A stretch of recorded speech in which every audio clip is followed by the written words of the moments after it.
আসসালামু আলাইকুম everyone, informative news চ্যানেলে আপনাকে স্বাগতম। অভিনেত্রী শ্রুতি হাসান সম্পর্কে জড়িয়েছিলেন চিত্রশিল্পী শান্তনু হাজারিকার সঙ্গে, তবে সেটা এখন অতীত। তাদের ব্রেকআপ হয়ে গিয়েছে, বিষয়টি নিজেই স্পষ্ট করলেন এই অভিনেত্রী।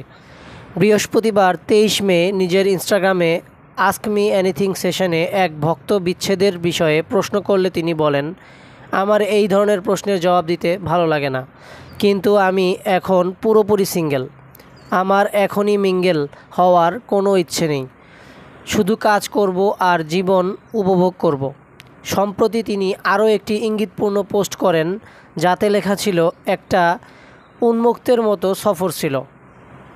নিজের ব্যাপারে এবং অন্য মানুষের ব্যাপারে অনেক শিখেছি। আমরা যা যা হতে পারি বা হওয়া প্রয়োজন তার জন্য কখনো দুঃখ পাওয়া উচিত নয়। জানা যায় বিগত কয়েক বছর চুটিয়ে প্রেম করার পর নাকি আলাদা হয়ে গিয়েছেন শ্রুতি হাসান এবং শান্তনু হাজারিকা। তারা আর একসঙ্গে নেই, এমনকি ইনস্টাগ্রাম থেকেও একে অন্যকে আনফলো করে দিয়েছেন। তাদের একত্রে তোলা ছবিও ডিলিট করেছেন। শ্রুতি হাসানকে আগামীতে আদিভি শেষের সঙ্গে ডেকোয়েট ছবিতে দেখা যাবে। এছাড়া রজনীকান্তের সঙ্গে তিনি কুল ছবিতেও কাজ করবেন। সালার পার্ট 2 তো আছেই।